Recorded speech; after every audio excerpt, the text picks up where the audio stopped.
Hi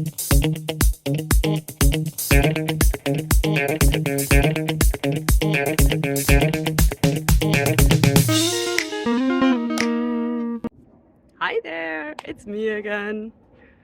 So you all probably recognize the plant that's behind me, right? So the question today is, what will happen if I touch it?